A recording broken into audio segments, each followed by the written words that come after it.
people, with liberty and justice for all. Alright, so welcome to the Policy Committee meeting. We have Trustee Jeup. I am Trustee St. John, the Chair of the Policy Committee. We also have Trustee Hall and Dr. Bishop, our Deputy Superintendent, to let us know what administration's recommendations are. So, do you have it set out somewhere? So Yes, right over here. Okay, so if anyone would like the handouts, they're over there on the table.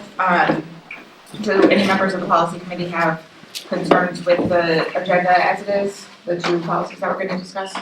No. Okay, all right, so we'll just get to it. The first topic for information and discussion is transfers within the district. So that affects policy 4.04.1 and administrative guideline 4.04.1. And Dr. Bishop has been working hard.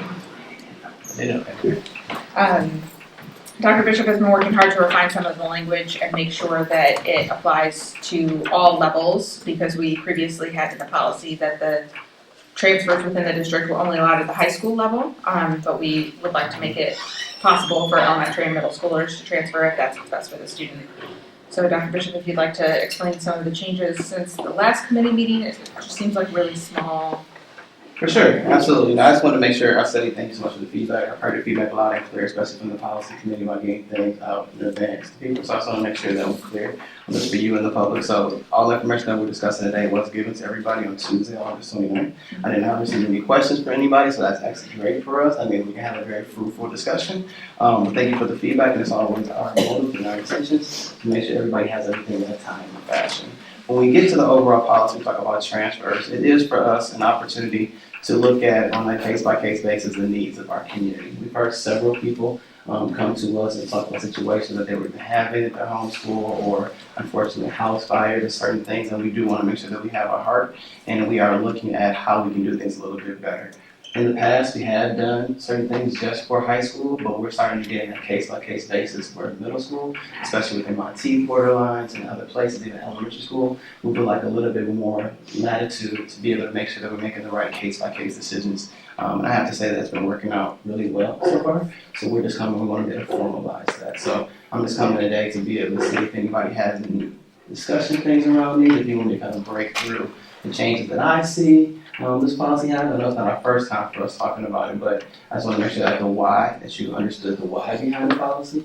That way we can make sure that we have more equity throughout the district, we can have some of the right conversations, and we're not tied about policy of not letting elementary and middle school students transfer. We want to be able to have the ability for them to do the transfer on a case-by-case basis. Of course, when we do a lot of the transfer on a case-by-case basis, there are some things that we will not be able to do.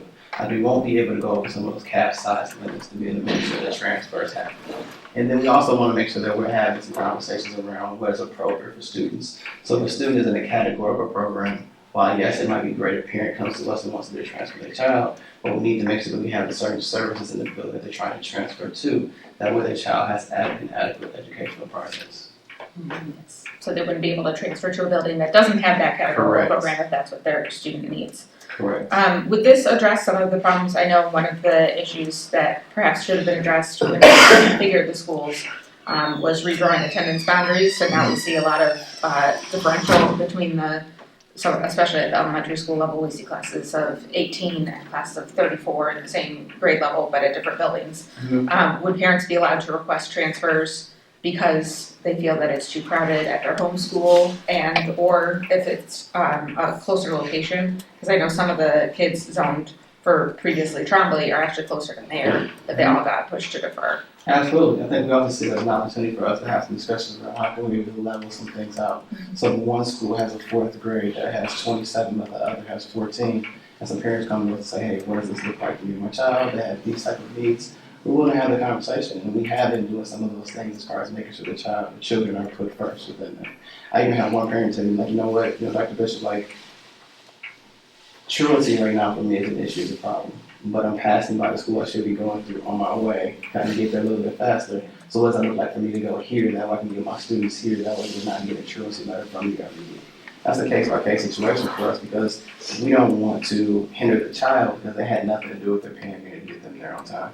We want to be able to have that conversation, see what can we do for the child, ultimately just to create and eliminate barriers for them receiving their education. Great. So we see this policy as like a win-win for us, as far as like, this is something that we really want to do to support our families in our community. Yeah, it could give students and families what they want, but also hopefully equalize some of the classroom levels in the district when we're having some of that overcrowding.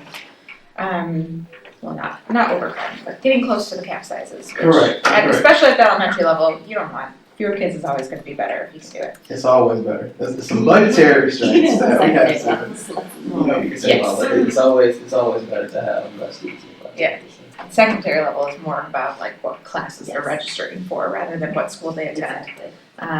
But okay, so from my first glance, looking at it, it looks like most of the things that we talked about at the last meeting have been incorporated. Do either of the other trustees have concerns about the way it's written?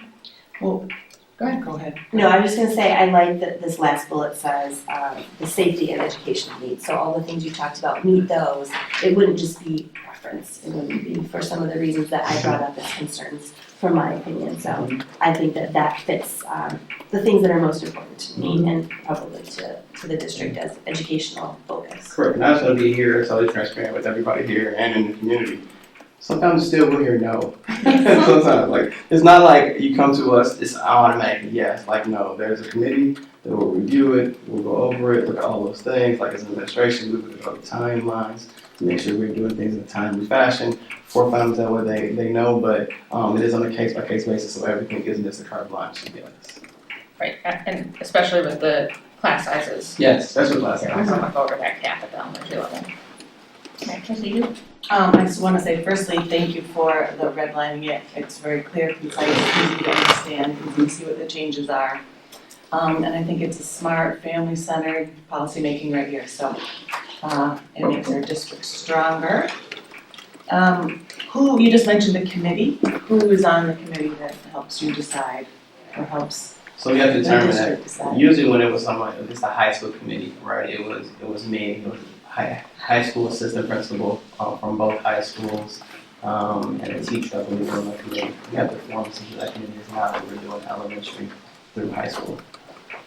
As you form this committee, can you just keep us informed on who Absolutely. and what? And I like the idea of it being administrators, teachers. That makes the most sense. Absolutely, yeah, I definitely will. And all those things we will keep you informed of as far as like our timeline, that way nothing anybody comes to you and say, okay, what is this? You want to make sure everyone has the same level of knowledge, that way if somebody comes to you throughout the community, you're not going to know exactly what to expect when they go through the process. So yeah, no, I will keep you up to date on the community and how it's going. Thank you for your hard work on this. Thank you. That's good. Any other concerns, or would you like to recommend this to the board? I would like to recommend this to move forward. So we will have that as a first read at our next board meeting. I'll make sure to pass that information along to President Warden and Dr. Tuttle and Mrs. Jeup, so they can get on the agenda for the next board meeting.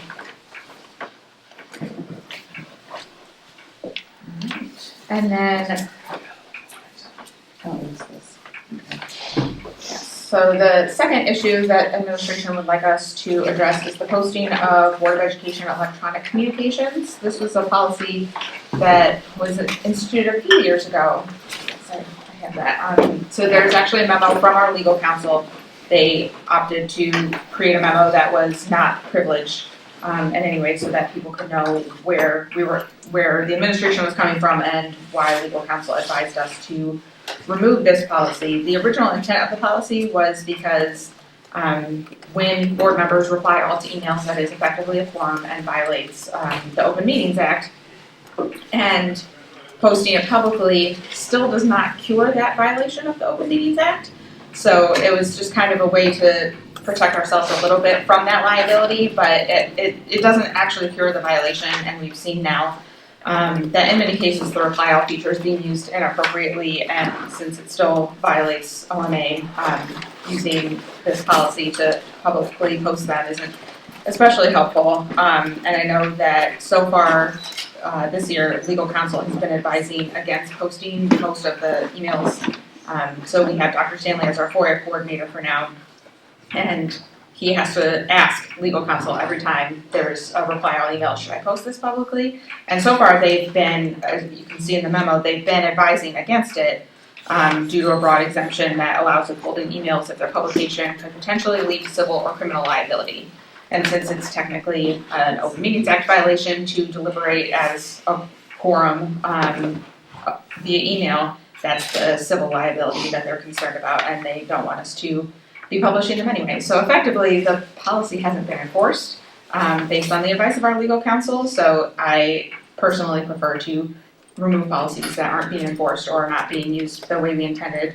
And I would like to point out with this memo that it's rare to get an actual recommendation from legal counsel. Anyone who's a lawyer or works with lawyers a lot will know that usually their advice is, well, you could do this and this would happen. If you chose to do this, this would happen. But here they are telling us, please stop. Don't post the reply all emails involving a quorum for liability reasons and for, again, these are my personal reasons. I'd really like to cut down on our legal fees and just not have this policy and not have to ask every time and still be told not to post them. So Dr. Bishop, do you want to add anything to that about the process, the conversation you had? For sure, absolutely, and this is something that we have consulted with the legal about. You can even see in the first paragraph, this goes back already to February 25th, 2025, right, when the Board of Education was contacted about this, and there's some key takeaways, but I'm gonna start at the very end of the conclusion, right? Like our legal team did say, based upon the. Yeah, I just want to interrupt real quick, just, who requested the legal memo? I did. You did, Mhm. okay, And I'll tell you the reason being, like this policy has been long-standing way before, I got involved as far as some of the history pieces, what was kind of going on, and so when it came to determinations, we talked about a policy, I wanted to make sure I had something for someone to be able to talk about here, and also I'm just trying to save us a little bit of funds as well, as far as not having Jack out here from College and Blaha, so I haven't put his words in writing for us, so we could properly discuss. but isn't our process supposed to be that the board should release this report? That it should, just like we've done in the past, shouldn't the board vote whether we do a legal summary and then, how are we gonna talk about the legal summary? Are we releasing the full report Mhm. behind it? Are you That's asking about totally the up memo, releasing the memo? No, yeah, the executive summary memo. They said it was not privileged, the legal counsel, correct? No, it is privileged as far as It's like between the board and No, the memo that they, no, this right here is not. No. that's what I'm saying, No, but that's why they information that was given to the board before that does have client attorney privilege on it. yes. So we can discuss this and we can discuss anything that was said in closed session. No. Is that right? So No. how we're gonna discuss the No, legal okay. memo? I feel like, shouldn't we, I know what we've done in the past with like the Sutton report, Mhm. is the board voted to release the. Do you see that the memo doesn't say privileged or confidential on it? They I wrote it understand with that. the intent of it being public. They did not, it is not legal advice to us. It is a memo to staff and the board and the public. That's how they wrote it. So it's not attorney-client privilege information. It's a memorandum. But we're gonna be discussing attorney-client privilege, right? No. So in this memo, it says that, well, we've done it in the past where the board has voted to, You're correct. and so we're just not doing that anymore. The board always has the right, if they want to take and talk about something that they have that is, attorney-client privilege and they want to release that, you can always do that. I'm not asking the board to do that. As 7 board members, you can always come together to do that. I wanted to be to have something today that we could discuss based upon what we asked our legal team to be able to analyze for us, and that was the posting of emails. So this is what was given to me that we can discuss openly in public, that I was given a copy of, that is public information based upon the posting of board emails as far as the 7 considerations. Okay, should we go into closed session to discuss, I have the full report right here, to discuss the summary of this report and. Yeah, I wouldn't discuss that one. I would just, if we could stay to this one, because this is what John Calvin has given us to be able to talk about. That's pretty hard to do without, worrying about releasing something that's confidential, right? If that's the will of the committee, we can ask him as far as when we can go into closed session to talk about it. It's totally up to the group. If you would like to discuss this matter in a closed session before a regular board meeting, you should ask the board president about that. I mean, we gave this to You can you. go into closed session today. No, we cannot. We're not quorum. We need 5 votes.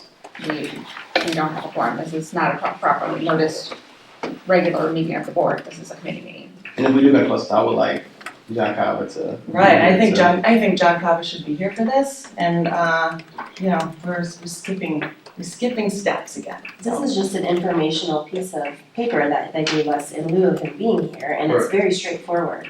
Well, So I think when it just has a 2-bullet conclusion, and that's what we're discussing right now. Well, what do we do in the case of the Sutton report, right? That was, there was an argument that the FOIA committee went to closed session. So when that happened, there was an argument that they could release the full report because we released the summary. And that was a reason why the full report could get released, right? So I feel like we really shouldn't be talking about this today until we have all these clarities, and John Calvert being here is gonna release the executive summary. So we sent this information to you a week ago, if you felt And that. I read it a week ago, and I felt like that was, I assumed tonight John Calvert would be here, because that's You the, assumed that we would go into closed session without a quorum of the full I board? assumed John Calvert would be here. Okay, I'm sorry that we did not, I did say, do we think John Calvert should be here? I asked Dr. Bishop to consult with our board president who gets to make those decisions. And they both decided that we don't want to be spending more money if he's basically just going to read us the memo and say, this is what I am recommending as your legal So I counsel. have questions, and I don't want to cross into any OMA violation. I wish you had asked these questions before the meeting. I understand. I wonder if we can do this. So I'm wondering. I hear you loud and clear, Trustee Jeup. Like you want to be able to just go into closed session. So I think what we can do is that we can ask for the board to maybe consider that, and then potentially we can align, Cause and blah, maybe come in potentially for another meeting for the to do. But if I'm hearing you correctly right now, there's nothing in here right now that you want to discuss. You just want us to think about going in closed session as a board of education. I think that's the smart thing to do Okay. at this I point. get that piece. So like, I don't know if there's any more discussion that needs to That's not. take place over this one, but I don't think the memo, I feel like the memo is very comprehensive. I will pass on that Trustee Jeup would like to have closed session to discuss this further and specifically ask our attorneys about it. So we can pass that information on to the board president who can schedule a closed session if she decides that that is what we need to do. However, I am not seeing any issues with the memo. Trustee Hall, not to put you on the spot, but do you know if your home district has this kind of a policy, or do you know of any other districts that have this policy of posting? I don't mind the question. I did do some research. My district where I work, Lakeview, does not have posting of any of these types of things. I also looked at Utica Community Schools, Northville Public Schools, Birmingham Public Schools, Troy, and none of those districts that I could see as just a person going to their website to do some research could find any information about posting of any emails, communications between board members, the public.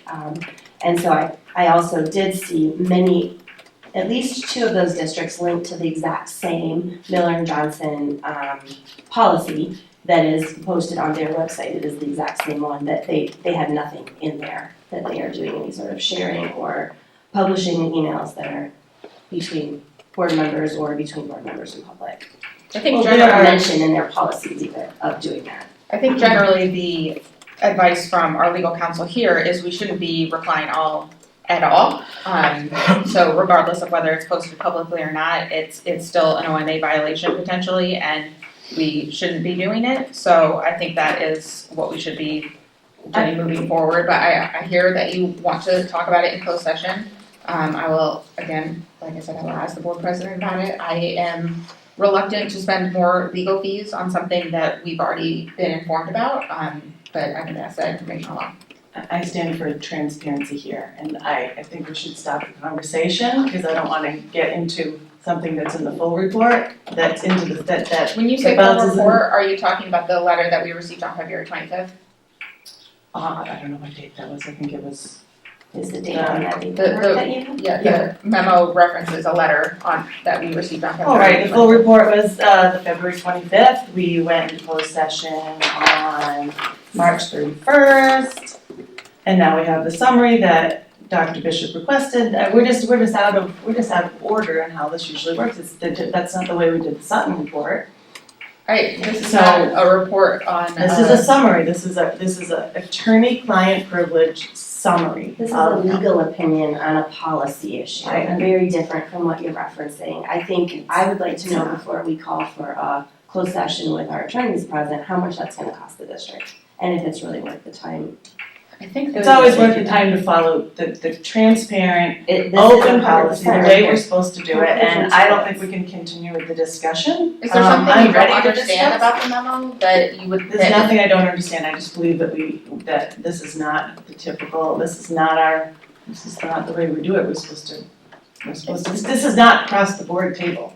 So, I don't know how we can discuss the attorney-client privilege. This was created for this situation, so I it understand, wasn't something. But pulled John from probably the should hat. be here, so if I have additional questions, we could cross the line very easily in discussion with what the full report says, right? It is a concern that you may It's a cross big- the it's a line big into concern, discussing that's always things been a that happen in closed concern. session. That's always been a concern of yours, so it is a concern of mine. I would hope we could limit discussion to this memo that the public has access to, but if you don't feel that you can, we can recommend to our board president that we schedule a closed session before the next board meeting. That's not a problem. I would rather not pay for lawyers, but that's up to the board president.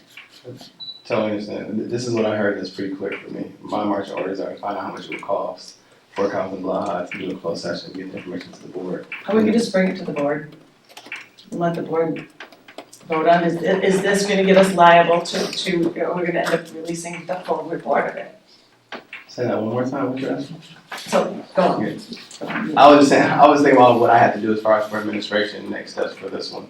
So like the board is gonna discuss, if they, be the board president, if we wanna bring this in closed session. My only things that I have to worry about is just making sure I find out how much it will cost for Collins and Valaha to come to be a part of that closed session. And if I recall correctly, their contract is, it's something like $220 an hour. I don't know the number off the top of my Yeah. head, it's like 220, 250. Yeah. I wanted, I just wanna get the I don't know accurate if we need an information. exact number, it's that's Yeah, a it's ballpark. it's around there. I don't wanna Well, put it something shouldn't else matter, on it. if we're doing board business, and there's a strong potential OMA violation with, I have questions, so I need them answered. I totally understand and get that, you know, like, so like I will do my part of it and then the board can come together, be the board presidents to find out exactly what our next steps will be, okay? That is fine, it's a ballpark estimate of the. Sure, I just want, I mean, I guess it's gonna I- happen no matter what, so I just wanna make sure we're being responsible with that. It's up to the board president. And I wanna make I sure do we're wish responsible This also. would, your concerns would have been brought to us before we came to this meeting, as we had all the information as you requested well in advance, and this is not something new that we just got, so knowing you were coming here to say that, it would make sense to let us know that beforehand. I assumed that John Cava would be here in this meeting, so I could ask questions. Next time, if there's someone else that you want at the policy It's committee, a legal summary, so we need, there's questions between the two.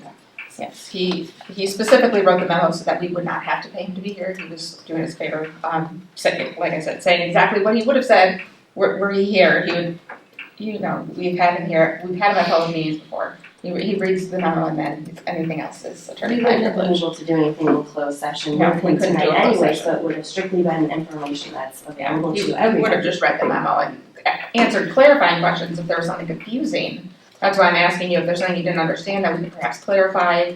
But if there's something you want to directly ask our legal counsel, then we needed that information ahead of time in order to be able to go into closed session.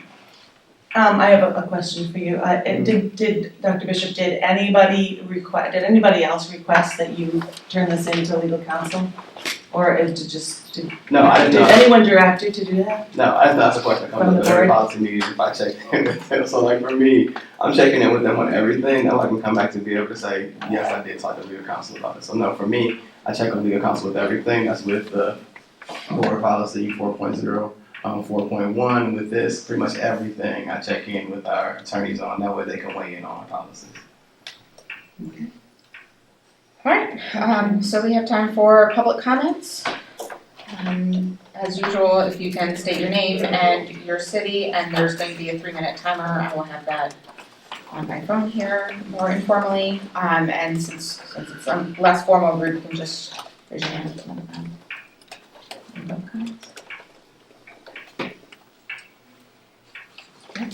I'll go first. Kevin Nugent. Could you stand up and? I will not stand up, but I will sit down and say that my name is Kevin Nugent. I'm from Grosse Pointe Farms. It's easier to read from my computer if I'm sitting, so. I do find it surprising that we're going to rescind a policy or consider rescinding a policy that elevates transparency and discusses legal fees. I mean, how many legal firms are we still using? I know that was a topic of conversation early on about access to the legal teams and how often they're being used. I haven't seen a precipitous drop-off of legal fees. I'd like to know how that is impacted by a policy like this. Certainly, if the legal team is providing so many broad exemptions, that could be a concern. There's already concerns about the influence of non-elected community members and the interest groups that are shaping board policy through emails.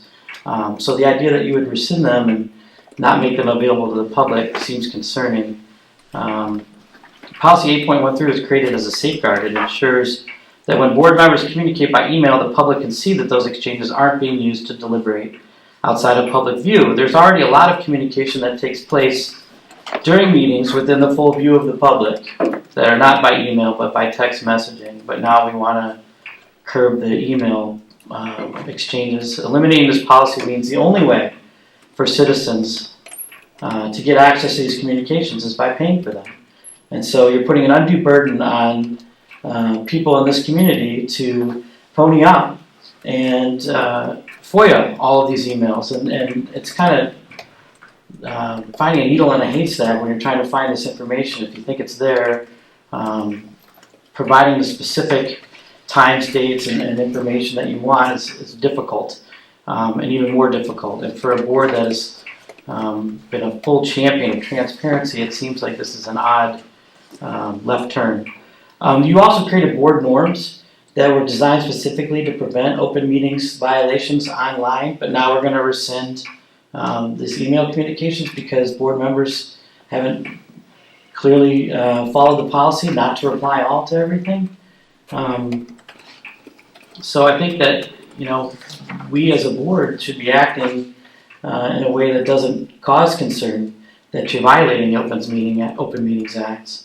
And regarding litigation, emails relevant to lawsuits are already discoverable under court rules, so anybody could discover those. So you're not preventing those from coming to light, you're just delaying how long it takes to get them there. So transparency isn't free, it's going to cost money. It's not a courtesy to the public, it's their right to that information. We fund FOIA compliance, public records, and open meetings because the public has a right to know. If publishing emails is burdensome, the solution is right there. Fewer reply all emails, not less transparency. If you rescind this policy, the public will read it clearly that we're not being transparent. And we tried to build trust, and this is going to erode that. Okay, thank you. Right, Lisa Pappas, Grosse Pointe City.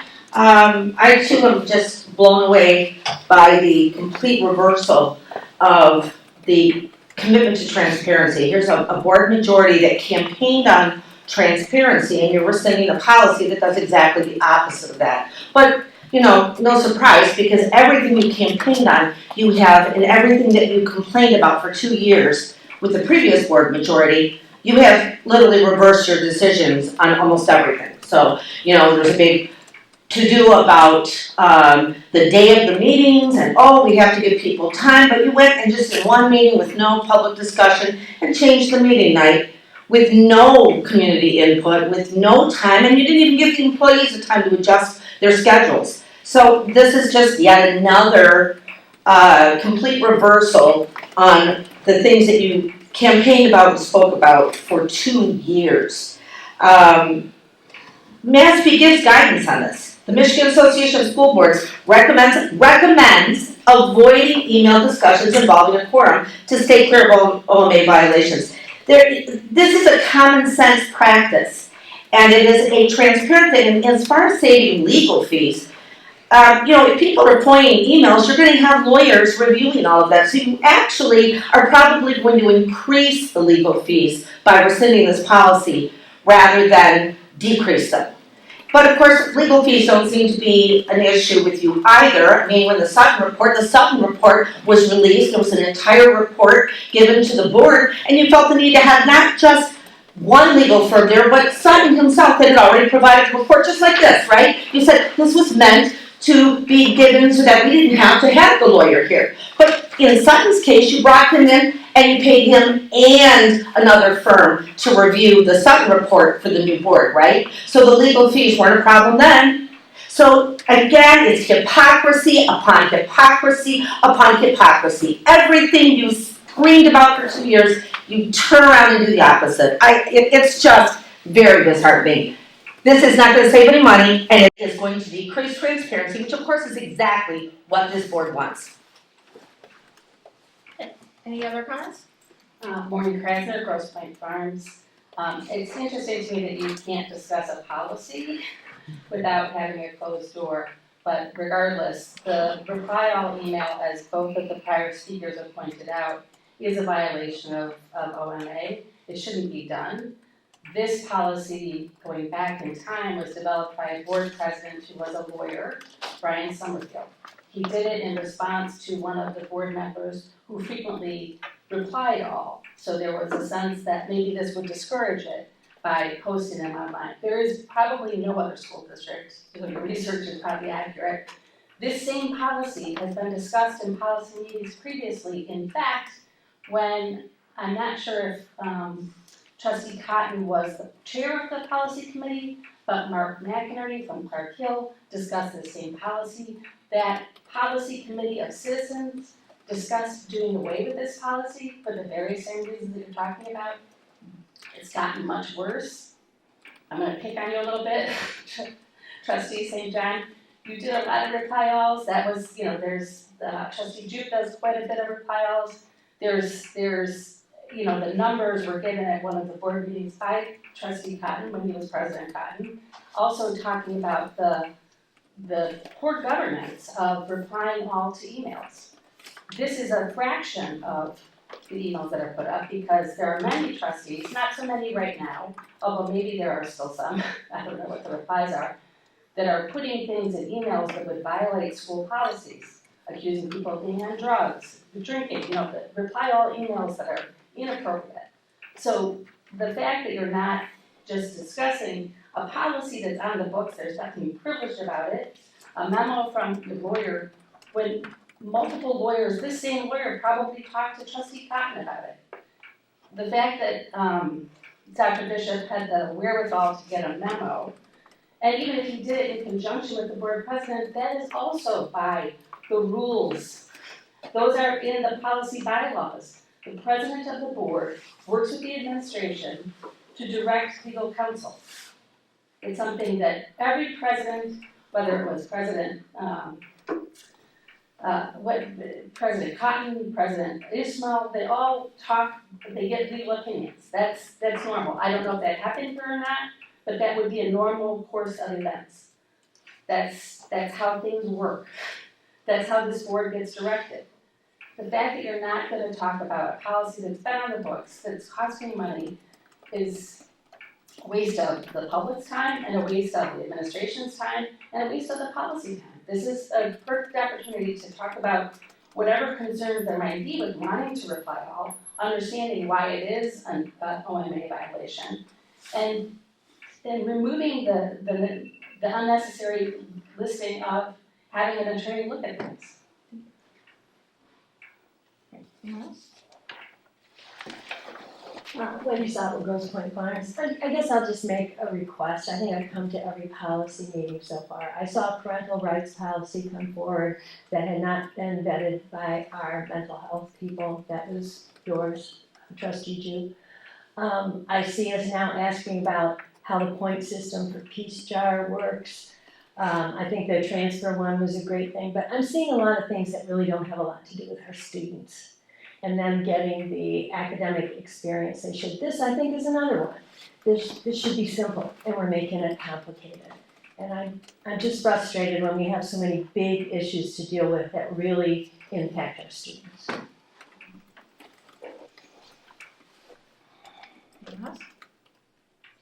Great. We will move on to committee member comments. Trustee Jeup? Dr. Bishop, do you have anything else you'd like to say? Yeah, I just want to thank all of our partners, because I know we have been talking about Peach Jar a lot of several different meetings, and I just want to be clear, the reason why we started talking about Peach Jar and making sure all of our entities come together to advertise in certain ways is because of parent complaints, especially around FERPA, and making sure that we're not having FERPA violations, especially when it comes to interacting with our students. So I just want to thank our community. I know PFAE is here. I know I've had a chance to talk to several other different entities, and we've had great conversations about what we can do to best support one another in the community. So that's appreciated, but I just want to be clear as far as administration and their standpoint, as far as making sure that we are continuously putting kids first and making sure FERPA violations are not happening and that we are being responsive to the parent complaints that we got from them. Trustee Young? No, I just want all of our time to be valued and bring all issues to the table so that we have things to discuss and not have to put aside something that we had planned to discuss. And I do agree we need to make sure our focus is on the kids and the things that we spend our time doing should be kid focused. I do think the transfer policy does touch on that, and so I think that that addresses the issues in educational opportunities for our kids. This one with the reply alls and the emails and whether or not we publish them is something that's not student focused. And I hope that we can move past this in a timely manner. So I want to thank Dr. Bishop for navigating the FERPA issue with some of our outside organizations, because I know that it wasn't intentional, and I know that the intent of changing that policy was to protect our students' privacy.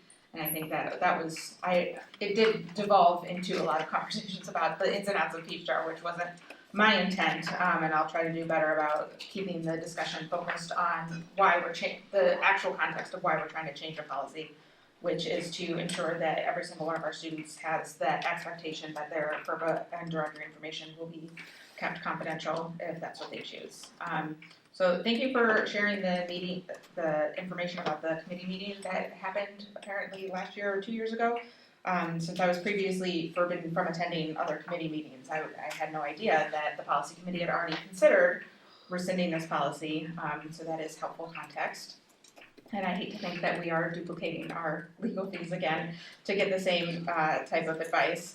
I do want to clarify that emails are still subject to FOIA, and we all need to be mindful of that whenever we're emailing from our school district accounts, that it can be found via FOIA, but I do understand that some citizens might increase their FOIA requests if this policy is rescinded, and that might increase our legal fees.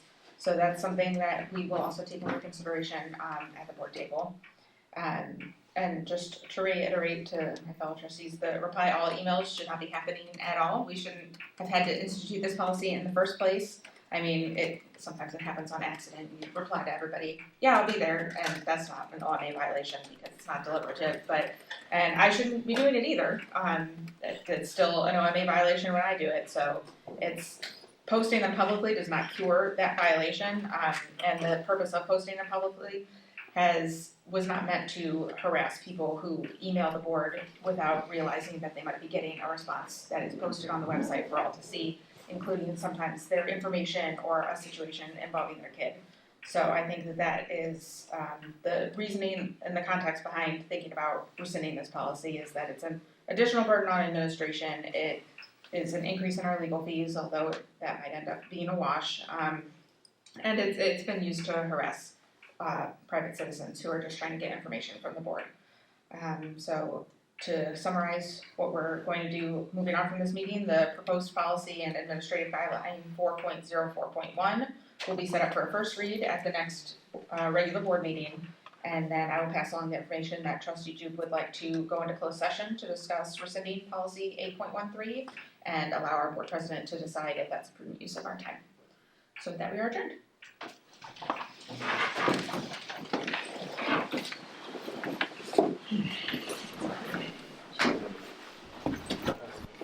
I